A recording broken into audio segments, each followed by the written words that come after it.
आज बनाएंगे मूंगफली की ऐसी रेसिपी जो आपने आज से पहले नहीं खाई होगी। जैसे कि गणेश चतुर्थी आ रही है, तो गणेश चतुर्थी पर गणेश जी को प्रसन्न करने के लिए मोदक बनाए जाते हैं। तो आज हम मूंगफली से बनाएंगे मोदक, वो भी बहुत आसान तरीके से। तो हेलो एवरीवन, मैं हूं निकिता त्यागी और स्वागत है आपका मेरे यूट्यूब चैनल मसालेदार मैजिक। तो चलिए रेसिपी शुरू करते हैं। तो मोदक बनाने के लिए सबसे पहले मैंने 1 कप ले ली है मूंगफली। ये कच्ची मूंगफली है, तो इन्हें थोड़ी देर हम भून लेते हैं। तो इस तरह से यहाँ पर लो फ्लेम पर मैं इस तरह से यहाँ पर मूंगफली की जो गिरी हैं इन्हें भून लूँगी, ताकि जो इनका छिलका जो है ना वो आसानी से उतर जाए, क्योंकि हमें इनका छिलका उतारना है। तो इन्हें अच्छे से यहाँ पर हमें भून लेना है। और इस तरह से जो मूंगफली हैं हमारी ये भुन गई हैं।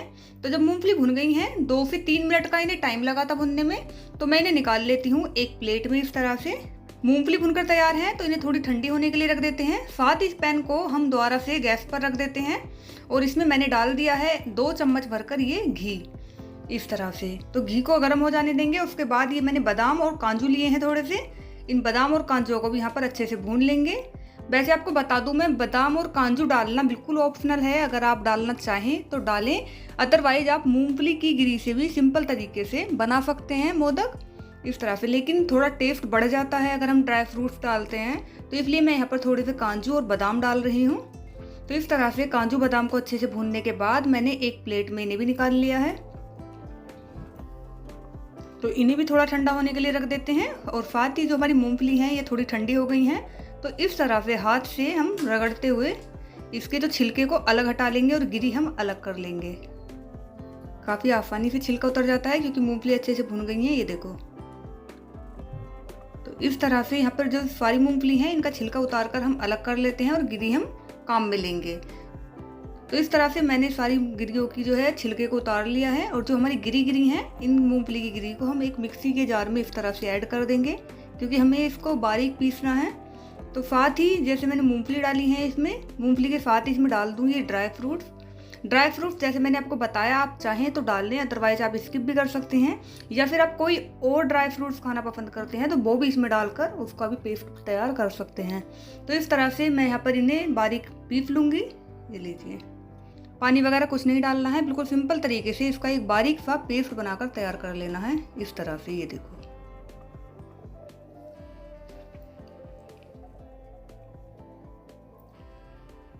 तो मूंगफली और हमारे जो ड्राई फ्रूट्स थे, जो हमने काजू बादाम डाले हैं, वो अच्छे से यहाँ पर पिस गए हैं। बिल्कुल बारीक पीसना है। तो हमारे जब ये पिस गए हैं तो इन्हें एक तरफ रखते हैं और आगे की कर लेते हैं तैयारी। तो मैंने गैस पर उसी पैन को फिर से रख दिया है। साथ ही इसमें डाल दूंगी मैं फिर से 1 चम्मच ये घी। और घी डालने के बाद अब इसमें डालेंगे हम थोड़ा सा गोले का बारूदा, मतलब आधा कटोरी मैंने गोले का बारूदा लिया है। और इसे अच्छे से हम यहाँ पर भून लेंगे। बस 1 मिनट तक हमें इसे हल्का सा भूनना है। गैस की फ्लेम को बिल्कुल लो रखना है। लो फ्लेम पर इसे 1 मिनट तक इस तरह से हम भून लेंगे। और 1 मिनट तक भून लेने के बाद अब इसमें डालेंगे हम जो हमने मूंगफली का पेस्ट बनाकर तैयार किया है मिक्सी में, जो हमने पीस के रखी है मूंगफली और ड्राई फ्रूट्स, इसको भी हम इसमें ही डाल देंगे इस तरह से। एक बार फिर बता दूं आपको कि गैस की फ्लेम को आपको लो ही रखना है। अगर हाई फ्लेम पर बनाएंगे तो ये सभी चीज़ें तले में लग जाएंगी, यानी जल जाएंगी, और जो मोदक हैं उनमें जले हुए की एक स्मेल सी आएगी। इसलिए इन्हें लो फ्लेम पर ही पकाना है। तो इस तरह से अच्छे से इन दोनों चीज़ों को हम कर लेंगे मिक्स। और मिक्स कर लेने के बाद अब मैं इसमें डाल रही हूँ आधा कप दूध।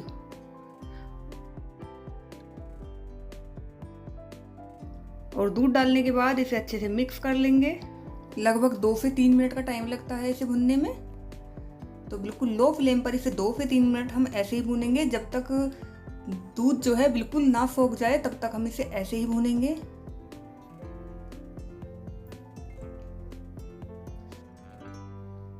तो इसे चलाकर एक तरफ रख देते हैं। और जितने हमारा ये भुन रहा है इतने हम आगे की तैयारी कर लेते हैं। तो मैंने 5 से 6 इलायची उसी मिक्सी के जार में डाली हैं और साथ ही आधा कप इसमें चीनी डाल दी है। चीनी और इलायची को यहाँ पर हमें बारीक पीस लेना है इस तरह से। ये देखिए, तो मैंने चीनी को और इलायची को बहुत बारीक यहाँ पर पीस कर तैयार कर लिया है।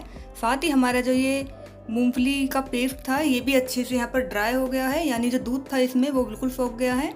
तो जब दूध बिल्कुल सोख जाएगा उसके बाद इसमें डाल देंगे हम ये चीनी का पाउडर जो हमने बनाकर तैयार किया है, चीनी और इलायची का। तो इसको भी इसमें डाल देंगे सारे को इस तरह से। तो सारे चीनी के पेस्ट को मैंने इसमें डाल दिया है। और डालने के बाद अब इसे कर लेंगे हम मिक्स। इस तरह अच्छे से चलाते हुए इसे मिक्स करना है। और थोड़ी देर चलाने के बाद इस तरह से जो हमारी चीनी थी वो अच्छे से मेल्ट हो गई है, ये देखो। और जो हमारा बैटर था ये थोड़ा पतला हो गया है। तो अब इसे हमें भूनना है और इसे तब तक भूनना है जब तक ये पैन को ना छोड़ दे।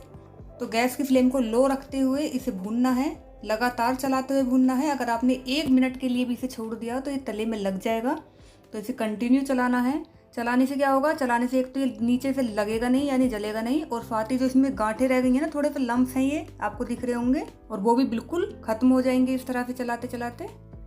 तो इसे लगातार चलाते हुए हम भूनेंगे। लगभग 3 से 4 मिनट का टाइम लगता है इसे भूनने में। और धीरे धीरे जो हमारा बैटर है वो थोड़ा थोड़ा ड्राई होने लगा है, पैन यानी छोड़ने लगा है।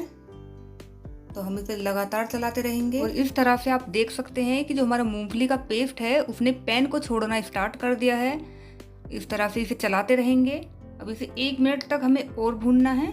और अगर इस स्टेज पर आकर आपको लगे कि आपका जो पेस्ट है ये बहुत ज़्यादा लिक्विड है तो आप इसमें थोड़ा सा गोले का बारूदा और डाल सकते हैं। और इस तरह से जो मेरा पेस्ट था वो तैयार हो गया है। तो मैंने यहाँ पर एक पॉलीथीन ली है और इस पॉलीथीन पर लगा लेंगे हम घी। तो घी को अच्छे से यहाँ पर फैला लेंगे इस तरह से। थोड़ा सा घी और लगा देती हूँ इस तरह से। तो चारों तरफ को पॉलीथीन पे मैंने अच्छे से यहाँ पर घी लगा लिया है। और अब जो हमारा ये पेस्ट है इस पेस्ट को हम इस पॉलीथीन पर निकाल लेंगे। बिल्कुल इस तरह का ही पेस्ट आपको रखना है। मैंने आपको बताया अगर आपका थोड़ा बहुत लिक्विड रह जाता है पेस्ट तो आप उसमें गोले का बारूदा और डाल सकते हैं। इस तरह से सारे पेस्ट को मैं यहाँ पर निकाल लूंगी।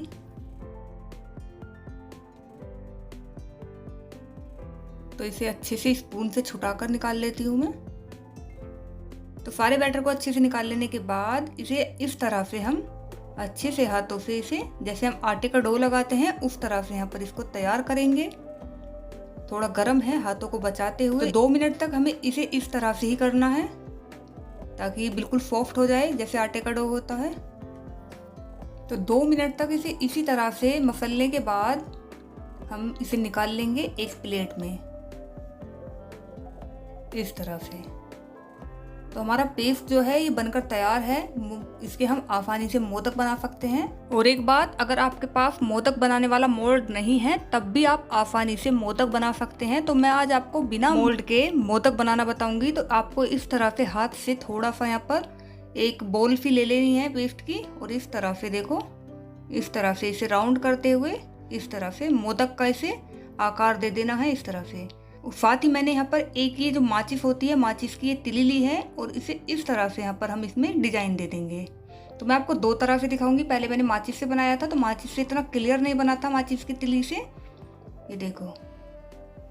तो इतना क्लियर यहाँ पर मोदक नहीं बना है। तो मैं आपको दूसरा तरीका दिखाऊंगी कि आपको किस तरह से मोदक बनाना है। अगर आपके पास मोल्ड हो तो आप उससे बना सकते हैं, उससे बिल्कुल मार्केट जैसे मोदक बनकर तैयार हो जाते हैं। लेकिन आपके पास नहीं है तो आप इस तरह से हाथ से बना सकते हैं। तो मैंने इस तरह से देखो, इससे इस तरह से मैंने देखो काफ़ी अच्छे से यहाँ पर डिजाइन आ गया था। मैंने सभी मोदक इसी तरह से बनाकर तैयार किए थे, देखो इस तरह से। तो आप इस तरह से डिजाइन दे दें और ये लीजिए हमारा मोदक जो है वो बनकर यहाँ पर तैयार हो गया है, ये देखो। तो सभी मोदक यहाँ पर बनकर हमारे तैयार हो गए हैं। तो थोड़ा सा इन्हें गार्निश कर देते हैं। तो यहाँ मैंने लिया है थोड़े से पिस्ते बारीक बारीक कटे हुए और इनके ऊपर से थोड़े से हम पिस्ते लगा देते हैं। अगर आपको मोदक कलरफुल पसंद है तो आप जो ये डो था इस डो में कोई भी फूड कलर डाल सकते हैं, जिस भी कलर के आपको मोदक बनाने हैं। लेकिन मैंने यहाँ पर बिल्कुल सिंपल तरीके से बिना कलर के और बिना मोदक मोल्ड के मैंने यहाँ पर जो है सभी मोदक बनाकर तैयार किए हैं। बिल्कुल सिंपल तरीका मैंने आपको बताया है और खाने में एकदम ऐसे लगते हैं जैसे कि आप बाजार वाले बिल्कुल सॉफ्ट जो मंदिरों में मिलते हैं ना, बिल्कुल उस तरह के हमारे मोदक यहाँ पर बनकर तैयार हुए हैं। तो फ्रेंड्स, आपको ये रेसिपी कैसी लगी आप मुझे कमेंट बॉक्स में ज़रूर बताएं। और अगर आपको वीडियो अच्छी लगी हो तो प्लीज़ मेरी वीडियो को लाइक शेयर और चैनल को सब्सक्राइब करना ना भूलें। तो चलिए मिलते हैं नेक्स्ट वीडियो में किसी नई रेसिपी के साथ। तब तक के लिए बाय बाय, टेक केयर।